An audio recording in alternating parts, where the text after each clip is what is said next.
I remember the exact moment our simple agreement began to fray at the edges. It was the first time I made her laugh, a real, unguarded laugh that didn't sound like it belonged in a rented conference room. Her name is Clara. She's 46, and she moves through the world with a grace that has nothing to do with effort and everything to do with a quiet, settled confidence. I'm 24. I was hired to photograph the corporate event she was hosting, a job I'd almost turned down. I'm glad I didn't. It happened during a lull. The main presentations were over, and the crowd had thinned, leaving the air thick with the scent of stale coffee and perfumed candles. I was packing my gear when she appeared beside me, a half-empty wine glass held loosely in her fingers. "You're very quiet," she said, her voice a low hum. "Most photographers chatter, trying to orchestrate the perfect shot. You just wait for it." I looked up from my camera bag. The overhead lights had been dimmed, casting her in a soft, golden glow. A single strand of dark hair, shot through with an elegant silver, had escaped her chignon. "I find the real thing usually happens between the orchestrated moments," I said. That's when she laughed. It was a warm, surprised sound that made the skin around her eyes crinkle. Felt like a victory. She reached out then, not to touch me, but to gently straighten the lens cap I'd placed on the table beside us. Her fingers, slender and devoid of any ring, brushed against the back of my hand. The contact was brief, accidental, but the air between us shifted. It was no longer the neutral air of a hired professional and a client. It became charged, thick with something unspoken. Her gaze flicked down to where our skin had met, then back to my eyes. She didn't pull her hand away immediately. She left it there, a breath away from mine, and the silence that stretched between us was anything but empty. It was full of the hum of the dying event, the slow rhythm of our breathing, the question hanging in the space between our almost touching hands. I could see the subtle vulnerability then, beneath the polished exterior. A slight hesitation in her breath. The way she watched me, not as the help, but as a man. "It's late," she finally said, her voice barely a whisper. She withdrew her hand, and the space where her warmth had been felt suddenly cold. "It is," I agreed, my own voice rough. She picked up her glass, her movements deliberate. "The hotel lobby bar might still be open. For a debrief. On the photos." It wasn't a question. It was an offering, a fragile thread thrown across the chasm of our age, our roles, our supposed simplicity. And as I looked at her, at the hopeful, slightly embarrassed tilt of her head, I knew our promise to keep it professional was already a relic of the past. Just as I opened my mouth to accept, her phone buzzed violently on the table, the screen lighting up with a name I couldn't ignore. "David. Home." The name glowed on the screen, a stark, domestic interruption. Clara's smile tightened at the edges, a subtle retreat. She picked up the phone, her thumb hovering over the screen. "I should take this." I just nodded, the moment shattered. She walked away, her posture straightening with each step, transforming back into the woman who hosted galas. I was left with the ghost of her laugh and the phantom warmth on my hand. We didn't go to the lobby bar that night, but a week later an email arrived. Not from her assistant, but from her. "Clara Vance at..." The subject line was simple. Additional project. It was a pretext, and we both knew it. She needed new headshots, she claimed. Something less corporate, more personal. We met at a park at golden hour, the light bleeding into a soft, orange haze. She was dressed differently, a simple cashmere sweater, jeans. She looked younger and more nervous. "David is my ex-husband," she said abruptly, as I adjusted my reflector. The words came out in a rush, as if she'd been holding them back. The call that night, it was about our daughter's tuition. That's all we talk about now. Tuition and taxes. I didn't ask. She offered. It was a gift of vulnerability. I learned about the divorce finalized 2 years ago, the 20-year marriage that had slowly emptied out, until all that was left were shared responsibilities and a profound, echoing loneliness. "You spend half your life building a home with someone?" she murmured, looking not at me, but at the setting sun, "only to realize you're the only one still living in it." My own history felt small in comparison. A few messy, passionate entanglements in my 20s that burned out fast. Nothing that left a mark. Nothing that built a home. As I photographed her, I noticed the things I tried to hide from myself. The way the golden light caught the silver in her hair, making it look like starlight. The delicate line of her neck. The small, tired sigh she let out when she thought I wasn't looking. "I think we have enough," I said finally, my voice softer than I intended. She walked over to see the previews on my camera, standing closer than necessary. Her shoulder brushed against my arm, a solid, warm pressure. Her breath brushed my cheek as she leaned in, smelling of vanilla and cold air. "I look seen," she whispered, her eyes fixed on the small screen. My hand, of its own volition, came up and rested lightly on the small of her back, a silent affirmation. It was a risk, a crossing of a line. She didn't pull away. She leaned into the touch, just for a second, a quiet surrender. The electricity between us was no longer a flicker. It was a current, humming and alive, and in the quiet of the empty park, we both chose, for a moment, not to resist it. The spell was broken by the sharp trill of a dog walker's phone, followed by cheerful, approaching voices. Clara stepped back as if scalded, the space between us suddenly frigid. Her hand went to her lips, then fluttered down, a gesture of pure, unvarnished panic. "I should go," she said, her voice tight. She wouldn't meet my eyes. I just packed my gear, my hands clumsy. The ghost of her warmth against my palm felt like a brand. The next 2 weeks were a study in silence. No emails. No pretexts. I threw myself into other work, but my mind was a stuck record, playing the moment her shoulder met my arm, the whisper of her breath. The shame was a low burn in my gut.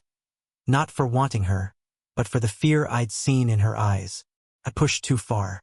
Then, a text. Her name on my screen sent a jolt through me. The gallery opening. "I need a photographer. Tonight, 7 p.m. It wasn't an apology.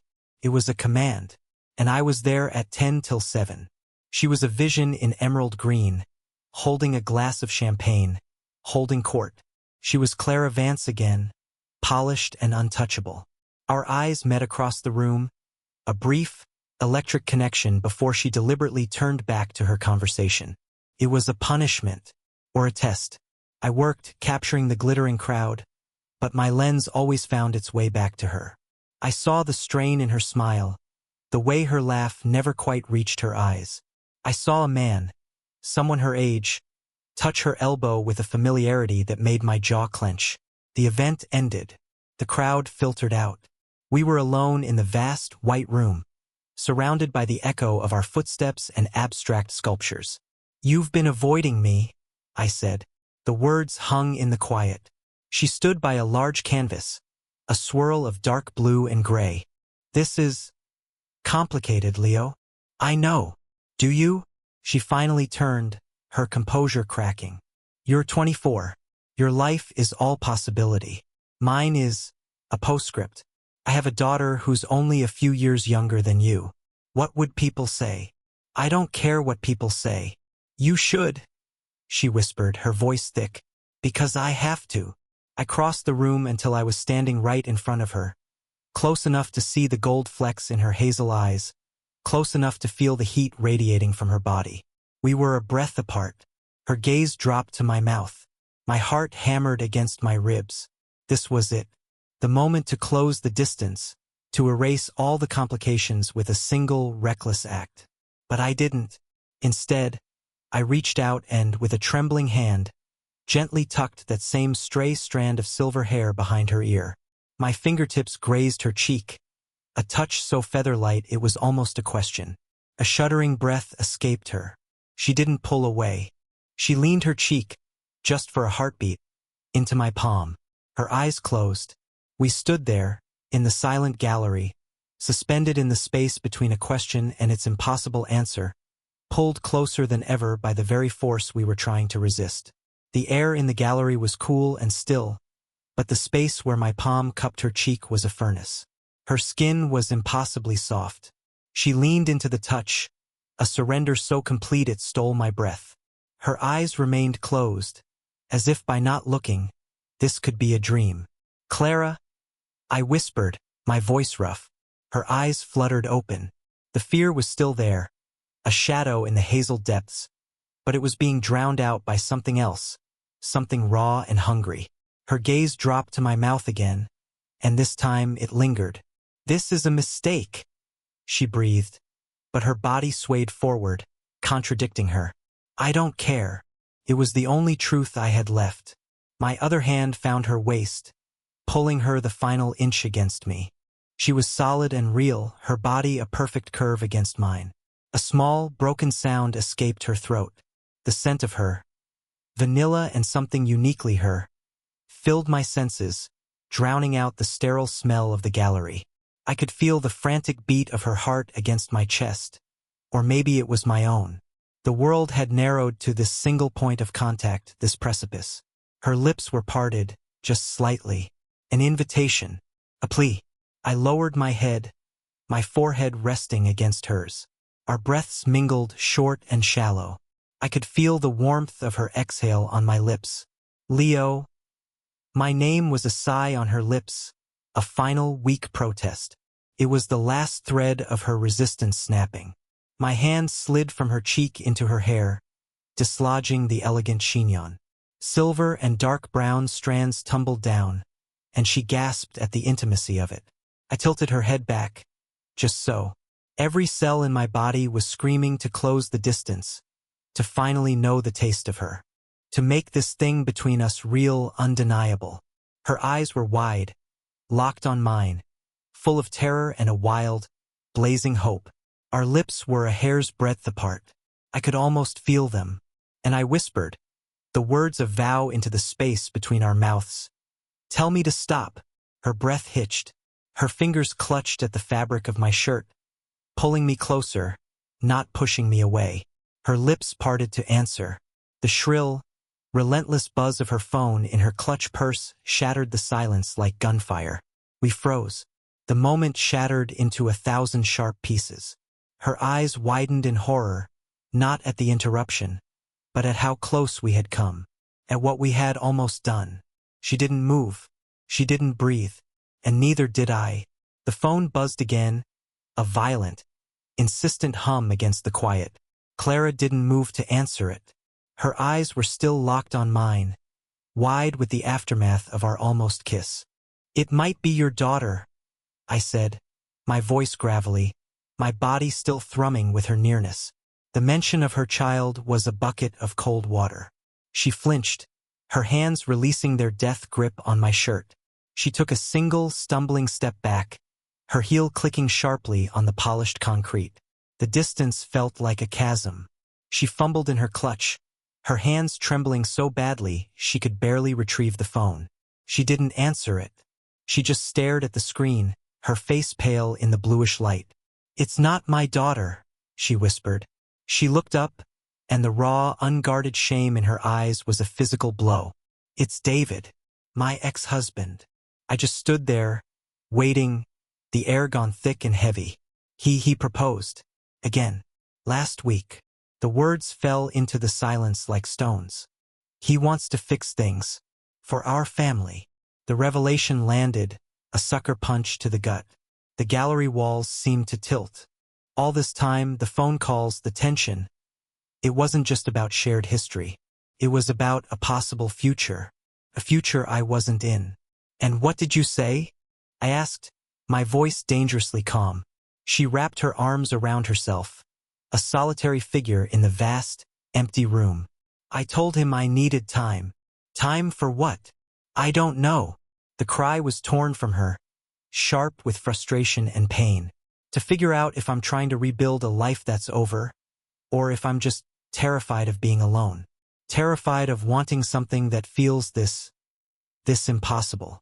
She was laying herself bare, and the honesty was more intimate than any touch we'd shared. This was the real conflict, the one buried beneath the age gap and social perception. It was the battle between safety and desire, between a known past and a frightening, exhilarating unknown. I crossed the chasm between us, not to kiss her, not to touch her. I simply stood before her, close enough that our shadows merged into one on the floor. You think going back to him is the safe choice? I asked, my voice low. Staying in a house that's empty? That sounds like a different kind of fear to me. Her breath caught. She looked up at me, her eyes searching mine, looking for a lie, looking for salvation. I didn't reach for her. I just held her gaze, laying my own truth bare. The question isn't whether this is impossible, Clara. The question is whether you're brave enough to let it be real. I saw the decision crystallize in her eyes. Not a slow dawning, but a sudden, definitive shift. The fear was still there, but it was now outweighed by a fierce, determined light. She didn't say a word. Instead, her trembling hand came up and her fingers brushed against mine. A tentative electric connection. Then, she laced her fingers through mine, her grip firm. Final. She pulled me gently, leading me away from the sculptures and the silence, toward the gallery's emergency exit, the one that opened onto a deserted, fire escape stairwell. It was an answer. It was the beginning of the end of pretending. The fire escape door clicked shut behind us, plunging us into a stark, concrete silence. The air was cool and smelled of dust and city rain. A single bare bulb on the landing above cast long, dramatic shadows.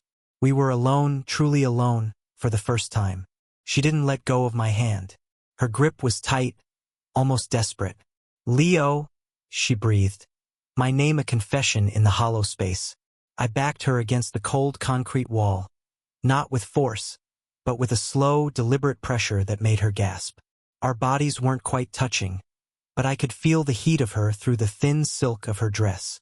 I caged her in, my hands flat against the wall on either side of her head, my forehead resting against hers again. We were breathing the same air, a ragged, shared rhythm. Tell me what you want, I whispered, my voice raw. It wasn't a demand. It was a plea. I needed to hear her say it. I needed to know this was real. Her eyes searched mine, the battle still raging. I'm scared. I know. So am I.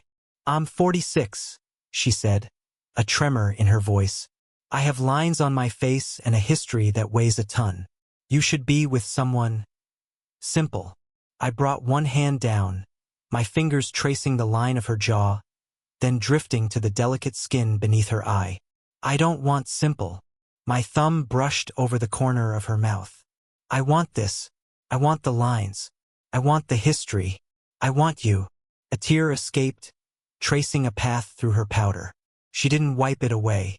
It was the final surrender, the last wall crumbling. Her hands came up, framing my face. Her touch was reverent, shaky. Then have me.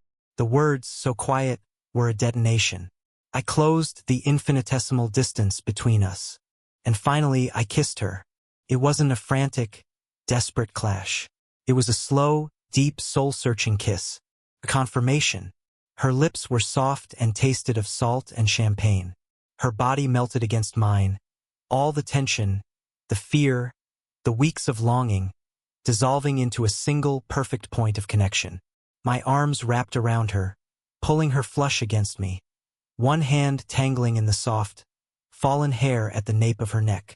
Her fingers clutched at my shoulders, holding on as if I were the only solid thing in a spinning world. When we finally broke apart, we were both breathless. The world had righted itself on a new axis. She looked up at me, her lips swollen, her eyes clear and certain for the first time. There were no more questions in them, no more shame. I brushed the tear from her cheek with my thumb. She caught my hand, pressed a soft, lingering kiss to my palm, and held it against her heart. I could feel its fierce, steady beat under my skin. We didn't speak. There were no words left that could say more than that kiss, more than the feel of her heart beating against my hand. We just stood there in the dim, ugly stairwell, in the most beautiful moment of our lives, finally understanding each other completely. We didn't go back to the gallery. We didn't go to a bar. We ended up in my small, messy apartment, the city lights painting shifting patterns on the walls. The pretense was gone. The what-ifs had been answered. She stood in the middle of the living room, looking at the scattered books and the camera lenses on the shelf, a small, wondering smile on her face. "So this is you," she said softly. "This is me," I said, coming to stand behind her. I wrapped my arms around her waist, pulling her back against my chest, and rested my chin on her shoulder. She leaned into me, her head tilting to rest against mine with a sigh that seemed to carry the weight of years. It was a quiet, seamless fit. Her hands came up to cover mine, her fingers lacing through my own.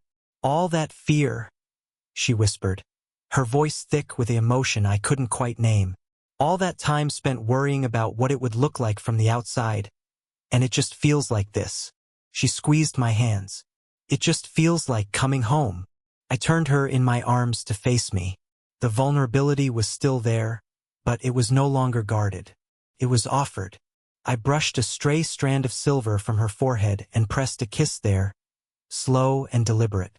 "The age thing," she started, a final, habitual doubt, "is a number," I finished for her, my voice low. "It doesn't tell the story of how you laugh. It doesn't measure the way you make me feel seen." Her eyes glistened in the dim light. She reached up and traced the line of my jaw, her touch a brand of quiet possession. "What happens tomorrow?" "Tomorrow," I said, leading her to the worn sofa and pulling her down beside me, her body tucked perfectly against mine. "We have coffee. We might even let it get cold. And we figure it out. Together." She nestled her head in the crook of my neck, her breath warm against my skin. We sat like that for a long time, not speaking, just breathing in the new, quiet reality of us. The complicated, messy, beautiful reality we had chosen. There were no more promises to keep it simple.